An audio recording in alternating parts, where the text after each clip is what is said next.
ठंड में एक रजाई में सोने वाला गांव। हल्का हल्का सर्द मौसम है। रिया के घर के आंगन में हल्की सजावट हो रही थी और उसके आज हल्दी की रस्म चल रही थी। तभी दो पड़ोसन उसके घर आती हैं। अरे शांति, आ जा जरा, कहाँ चली गई? देख, हम सारे गद्दे और रजाई लेकर आ गए हैं। अंदर से शांति आती है। अरे तुम लोगों ने तो सच में कमाल कर दिया, वरना मुझे तो समझ नहीं आ रहा था कि मैं क्या करूंगी। मेरी तो आधे से ज्यादा समस्या ही हल कर दी तुमने। सर्दी में इतने कपड़े थे, अब सारे मेहमान आराम से अच्छे से सो पाएंगे। अरे इसमें भला परेशानी वाली और समस्या वाली क्या बात है? चिंता मत करो, हम हैं ना तुम्हारे साथ। वैसे भी हमारा पूरा गांव एक परिवार की तरह ही है। तुम्हारे घर में शादी है तो समझो हमारे घर में शादी है। चलो अब सभी खड़े होकर बातें करते रहोगे कि रिया बिटिया को जाकर हल्दी भी लगाएंगे। देखो सारी बहुओं ने तो उसे हल्दी लगा भी दी। आज पड़ोस की सभी बहुएं रिया को हल्दी लगा रही थी और उसे मुबारकबाद दे रही थी। देखो तो हमारी प्यारी रिया कितनी अच्छी लग रही है। अब तो हमारी गुड़िया रानी बड़ी हो गई। बिल्कुल, अब तो हमारी रिया अपने सैया के घर जाएगी और हम सबको भूल जाएगी। हाँ बिल्कुल, ससुराल जाने के बाद तो सैया से मिलने के बाद कहाँ किसी को अपने मायके की याद आती है। और फिर रिया के होने वाले पति तो हैं ही एकदम रोमांटिक और डैशिंग। सभी रिया को छेड़ रहे थे, जिसके बाद रिया को शर्म आती है और वो शर्माते हुए कहती है, अरे भाभी, आप सभी बस कीजिए।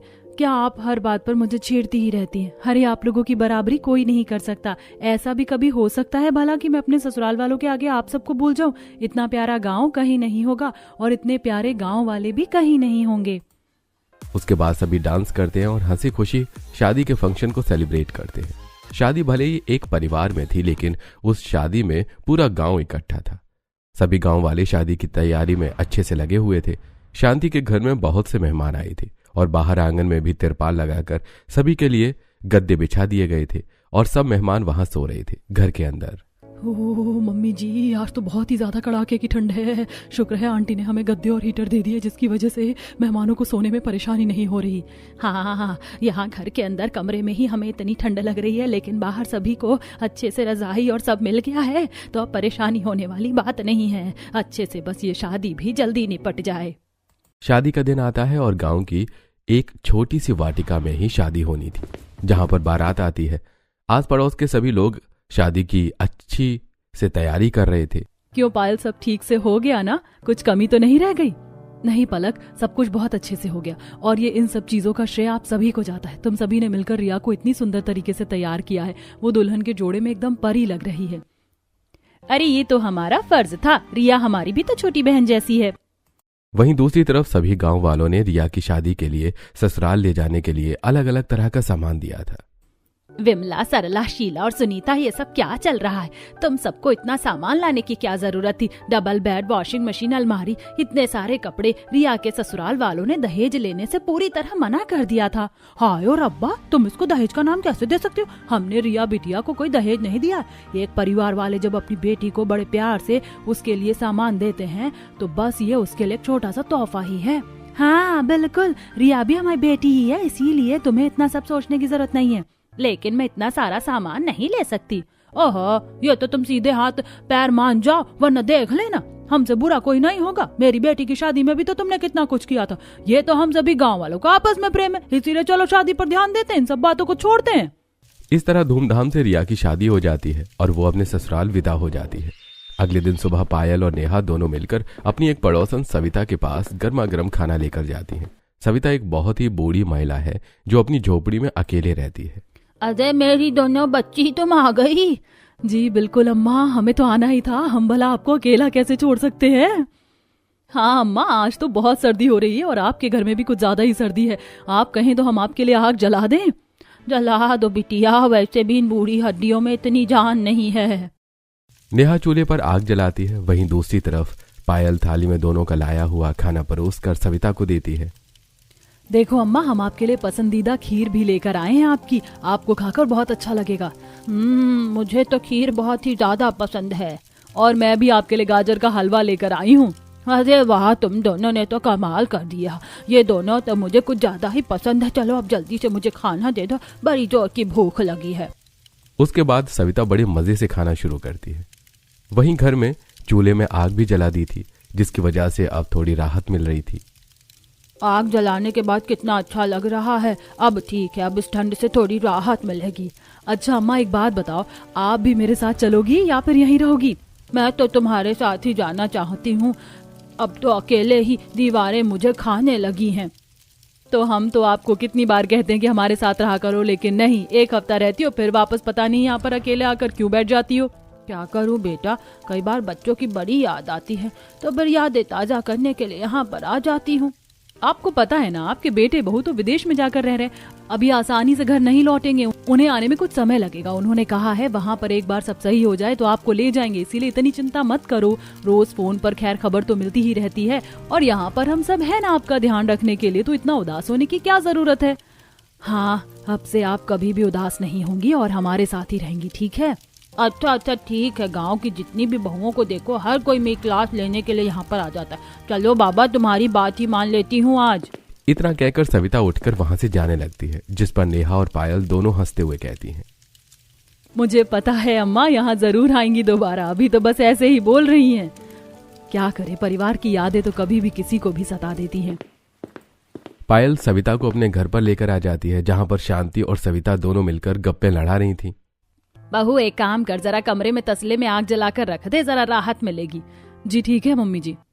वहीं दूसरी तरफ गांव का एक व्यक्ति, जिसे इस बार फसल में कुछ ज्यादा ही घाटा हो गया था, काफी परेशान था। तब गांव के सभी व्यक्ति अपनी बैठक में बैठे थे। क्या बात है सुरेश, तुम कुछ ज्यादा ही परेशान नजर आ रहे हो।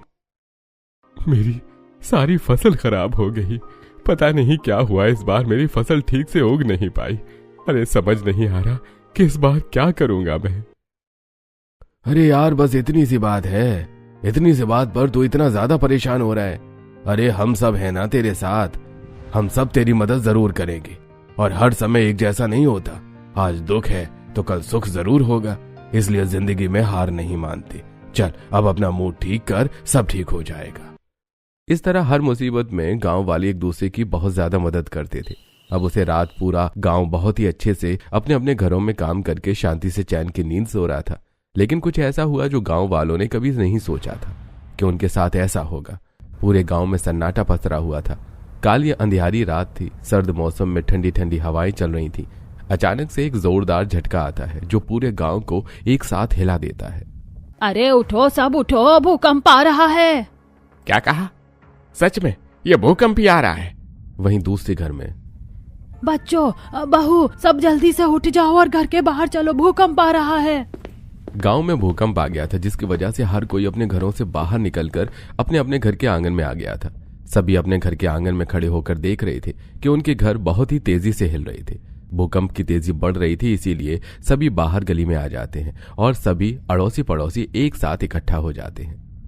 हे भगवान, ये क्या हो रहा है? इतनी तेज अब भूकंप तो मैंने आज से पहले अपनी जिंदगी में कभी नहीं देखा। देखो तो सब कुछ कैसे बुरी तरह झूल रहा है। कोई बात नहीं काकी, आप परेशान मत होइए, पीछे हो जाइए, अपना ध्यान रखें सभी लोग। ये सब देख रहे थे और उनकी नजरों के सामने एक एक करके उनके घर ढह रहे थे। कुछ सेकंड्स का यह भूकंप पूरे गांव के लिए तबाही ले आता है। अब भूकंप की वजह से जितने भी पुराने और झोपड़पट्टी वाले घर थे वो सारे 2 मिनट में ढहकर तबाह हो जाते हैं। अपनी नजरों के सामने अपने पूरे घर को बर्बाद होते हुए देखकर सभी बहुत दुखी हो जाते हैं। हर जगह सिर्फ मलबा ही मलबा नजर आ रहा था। हे भगवान, ये क्या हो गया? ऐसी खतरनाक आपदा हमारे गांव को बुरी नजर लगाकर चली गई। देखो तो जरा हमारा घर कैसे तहस नहस हो गया है। हाँ सच में, हम तो कुछ ही देर में बेघर हो गए। अच्छा खासा हम सर्दी के मौसम में चार दीवारी और अपनी छत के अंदर सो रहे थे, लेकिन अचानक ही ये सब हो गया। आप सभी खुद को संभालिए, अगर हम इस तरह हार मान लेंगे तो फिर हमें कुछ सोचने का समय नहीं मिलेगा। हम सभी के ही घर बर्बाद हो गए हैं। हम सभी को इस समय एकजुट रहकर इस समस्या का हल निकालना होगा।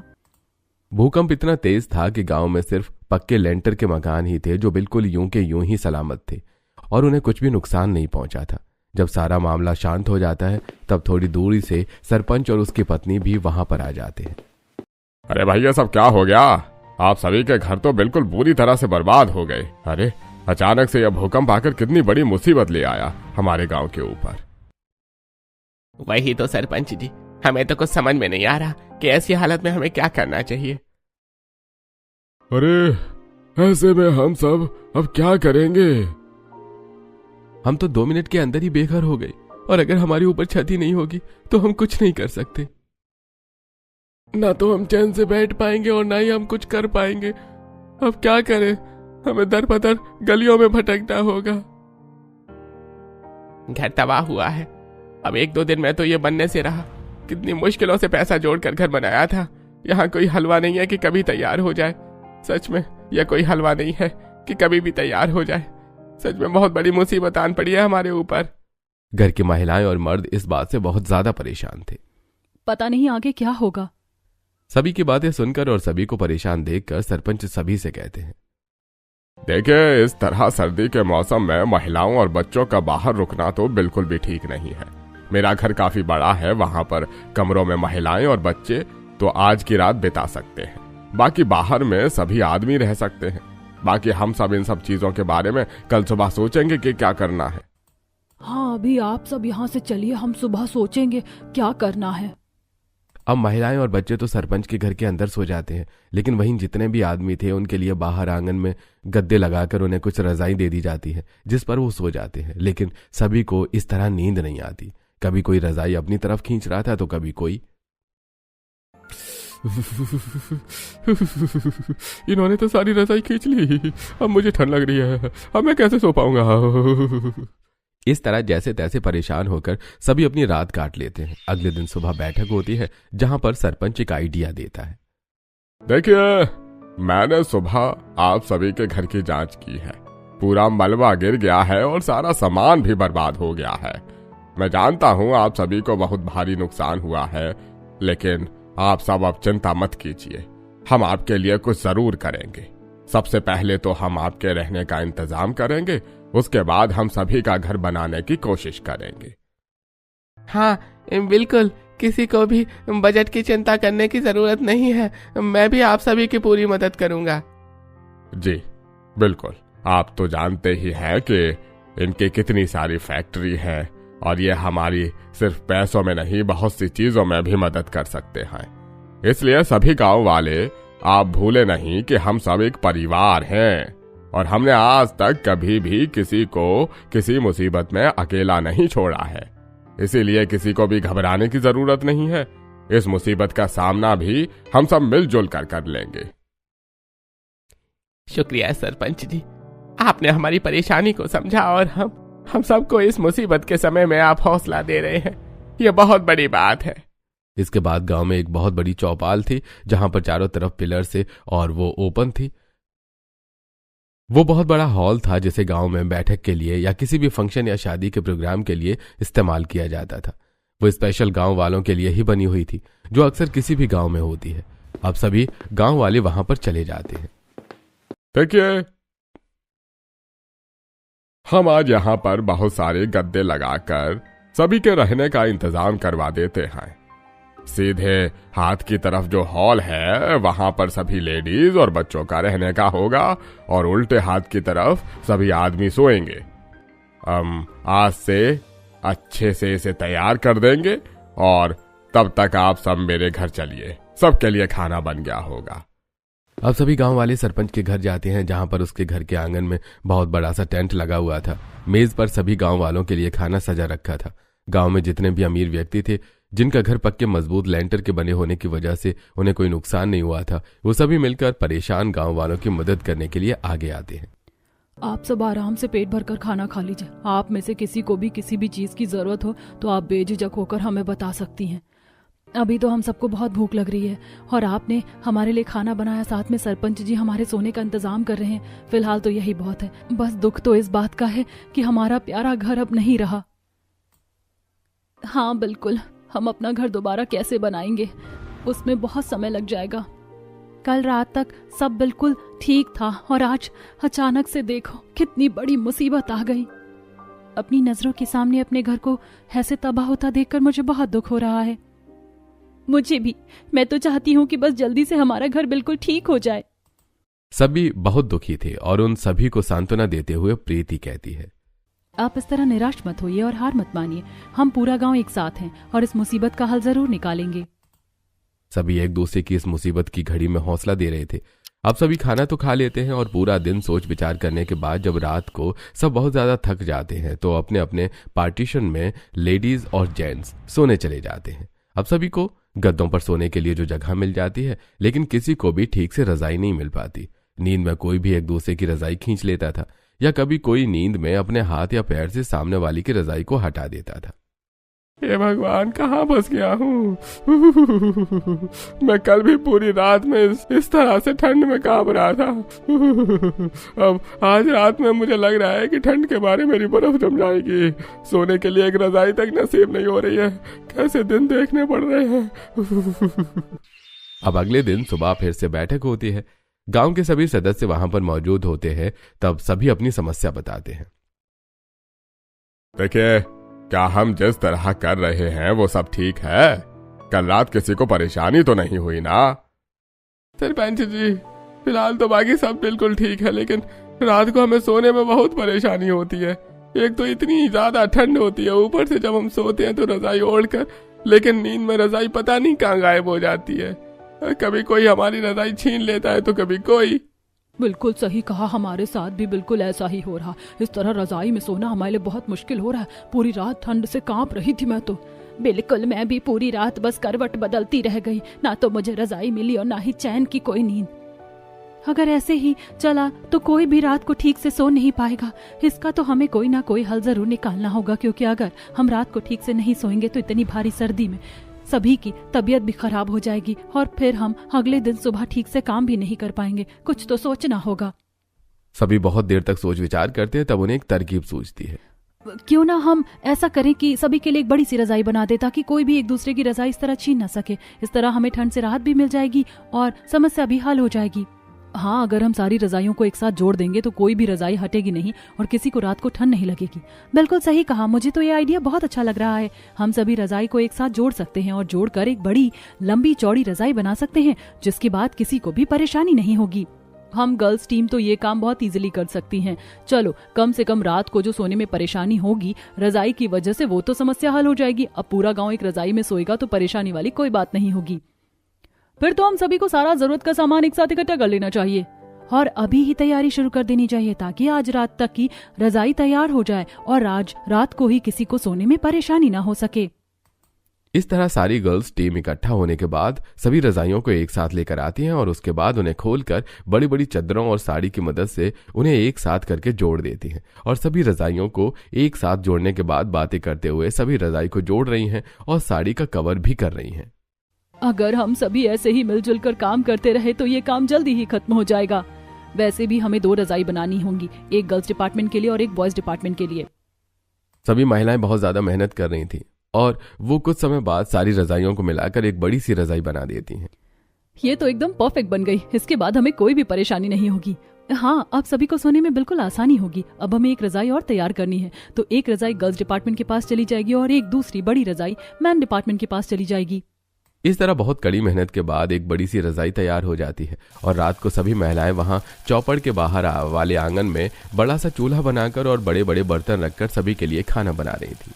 राशन खत्म हो गया था, इसीलिए मैंने और राशन भरवा दिया है। किसी को भी खाने की कमी नहीं होनी चाहिए। सभी को अच्छे से पेट भरकर खाना खाना है। अगर राशन में थोड़ी बहुत कोई भी कमी होती है तो आप मुझे तुरंत बता देना, मैं राशन मंगवा दूंगी। जी ठीक है, बिल्कुल। इस तरह सभी खाना खाते हैं। दिन में सभी आदमियों ने अपने खेत को संभाला था। हालांकि वो सब वहां पर गुजारा कर रहे थे, लेकिन हर किसी को अपने घर की चिंता सता रही थी। सभी गांववासी एक साथ आंगन में बैठकर खाना खा रहे थे। अरे बस जल्दी से हमारा घर तैयार हो जाए। हमारे घर के आगे बहुत बड़ा आंगन है। हम सारा सामान वहां पर रखकर दोबारा अपने घर की नींव डालना शुरू करेंगे। इस बार हम सब करेंगे तो बहुत ज्यादा महंगे में पड़ जाएगा, लेकिन हमें घर को मजबूती से बनाना चाहिए ताकि दोबारा हमें इस मुसीबत का सामना न करना पड़े। हर कोई अपने घर को लेकर बहुत ज्यादा चिंतित हो रहा था। अब खाना खाने के बाद जब रात को सभी सोने जाते हैं तो पूरा गांव एक बड़ी सी रजाई में ही सो रहा था। कड़ाकेदार ठंड में पूरा गांव एक रजाई में सो रहा था। अब किसी को भी रात को परेशानी नहीं हो रही थी और इस बार उनके ऊपर से रजाई भी नहीं हट रही थी। अरे आज तो रजाई में लेटकर मजा आ रहा है। आज किसी ने भी इतनी देर से मेरे ऊपर से रजाई नहीं हटाई। अरे बिल्कुल सही कहा, मुझे तो आज ठीक लग रहा है, वरना तो कल पूरी तरह कांप रहा था। हाँ, ऐसे में सोने में काफी गर्माहट का भी एहसास हो रहा है और अब परेशानी भी नहीं हो रही है। इतनी बड़ी रजाई तो कोई भी नींद में उतार कर ना तो हमसे छीन पाएगा और ना ही दूर फेंक पाएगा। अच्छा है हमारी पत्नियों ने मिलकर ये तरकीब निकाली और हमें अब ठंड से राहत मिल पाएगी। वहीं दूसरी तरफ गर्ल्स डिपार्टमेंट में भी यही हाल था। सभी महिलाएं एक बड़ी सी रजाई में मिलजुल कर लेटी हुई थी। वैसे सच में कमाल कर दिया सीमा बहू ने तो इतना अच्छा आइडिया देकर। ऐसी एक बड़ी सी रजाई बनाने के बाद उसमें सोकर बहुत अच्छा लग रहा है। आज लगता है रात को हमें ज्यादा परेशानी नहीं होगी। नहीं आंटी जी, बिल्कुल भी नहीं होगी। आज लगता है रात को हम सब आराम से घोड़े बेचकर सोने वाले हैं। इस तरह रजाई की समस्या भी हल हो जाती है। अब पूरा गांव एक बड़ी सी रजाई में एक साथ सो रहा था। इतनी बड़ी मुसीबत के समय भी गांव वाले हार नहीं मानते और इसी मुसीबत से लड़ने के लिए वो हर रोज कोई न कोई तरकीब लगा रहे थे। तब सरपंच एक दिन ऐलान करते हैं, देखिए आप सभी के लिए सोने की और खाने की तो व्यवस्था अच्छे से हो गई है। अब चाहे घर बनाने में थोड़ा अधिक समय क्यों न लगे, लेकिन इस बार हम अच्छे वाले मजबूत लेंटर वाले घर बना रहे हैं। देखिए आप सभी के घर के आगे पहले बहुत बड़े बड़े आंगन थे। इस बार ज्यादा मंजिला मकान बनाने की जरूरत नहीं है। एक मंजिल मकान बनेंगे, लेकिन मजबूती के साथ बनेंगे। अरे सरपंच जी, आपने बिल्कुल सही कहा। वैसे भी मेरी खुद की कंस्ट्रक्शन फैक्ट्री और कंपनी है। मैं आप सभी को अच्छा मटेरियल वाला सामान सस्ते में लाने की मदद करूंगा। साथ में हमारे गांव में जितने भी मिस्त्री हैं उन्हें अच्छे से काम आता है। उन्हें सभी को इस काम में मदद करनी होगी। उन सभी के साथ हम सब अपना अपना घर बनाने के लिए खूब मेहनत करेंगे और मदद भी करेंगे, ताकि हमारा घर जल्दी से जल्दी बनकर तैयार हो सके। बिल्कुल, अरे भगवान की दया से हम सभी ये काम जल्दी ही पूरा कर लेंगे। अब सभी गांव वालों ने अपना एक छोटा सा एक मंजिल का लेंटर का पक्का मकान बनाने के बारे में निर्णय ले लिया था। उसी दिन से सभी गांव वाले मेहनत करना शुरू कर देते हैं। वो दिन में गांव का बाकी काम भी संभालते थे और साथ में अपने घर को बनाने के काम में भी पूरा हाथ बटाते थे। रात को सभी गांव वाले एक साथ बड़ी सी रजाई में सोते थे। गांव में अलग अलग काबिल मिस्त्री घर बनाना शुरू करते हैं, जिसमें परिवार वाले भी अपना घर बनाने में पूरा योगदान देते हैं। दिन गुजर रहे थे। फिर एक दिन, आपका मकान तो बहुत अच्छा बन रहा है। आपका मकान भी जल्दी ही तैयार होने वाला है। आपका अगर जल्दी बन गया तो बाकी मकान बनाने में उन्हें मदद मिल जाएगी। जी बिल्कुल, चिंता मत कीजिए, हम सब की मदद जरूर करेंगे। हम सब एक दूसरे का घर बनाने में और सारा काम करने में एक दूसरे की मदद करेंगे। हाँ बिल्कुल, मेरे घर का भी काम खत्म होने वाला है। उसके बाद मैं बाकी सभी के घर का काम जल्दी करवाने में मदद करूंगा। इस तरह सभी गांव वाले एक दूसरे की ताकत बनकर एक दूसरे की मदद करने की कोशिश कर रहे थे। धीरे धीरे सभी का एक एक मंजिला मकान बनकर तैयार हो जाता है। मुझे तो यकीन ही नहीं हो रहा कि हमारा सबका घर बनकर तैयार होने वाला है। विश्वास तो मुझे भी नहीं हो रहा। ये हम सभी गांव वालों की मेहनत और लगन का कमाल है। जहां एक तरफ सभी गांव वालों के घर अब बनकर धीरे धीरे तैयार होने ही वाले थे, वहीं दूसरी तरफ सभी गांव वाले जब रात को एक साथ एक ही रजाई में सोते हैं तो वैसे जब हम सभी का मकान बनकर तैयार हो जाएगा और हम सब अपने अपने घर में जाकर रहने लगेंगे, तब मुझे ये दिन भी बड़े याद आएंगे कि हम सब ने इस तरह एक साथ मिलकर किस तरह कष्टों के दिन गुजारे हैं। हाँ, और वैसे ये भी बहुत बड़ी यादगार के रूप में याद किया जाएगा कि हम सभी ने मिलकर ऐसे में एक बहुत बड़ी रजाई बनाई थी जिसमें पूरा गांव एक साथ मिलकर सोता था। वैसे ये बात तो तुमने बिल्कुल ठीक कही। आज से पहले ऐसा कभी नहीं हुआ होगा और ये भी एक अलग ही नई तरह की कारस्तानी है। जब हम सभी अपने घर में चले जाएंगे तब हम इस रजाई का क्या करेंगे? इसे याद के रूप में रखेंगे। मेरे हिसाब से तो रखना चाहिए। कल को वो कोई भी फंक्शन होगा तो हम इसे इस्तेमाल तो कर सकते हैं कम से कम। तुम सब भी ना, पता नहीं रात को कैसी बातें लेकर बैठ गई हो। इस रजाई का क्या करेंगे क्या नहीं वो तो हम बाद में देख लेंगे। अभी तुम सब सो जाओ। सुबह उठकर सभी को फिर घर बनाने के लिए काम भी करना पड़ता है। खूब सारी बात करने के बाद सभी सो जाते हैं।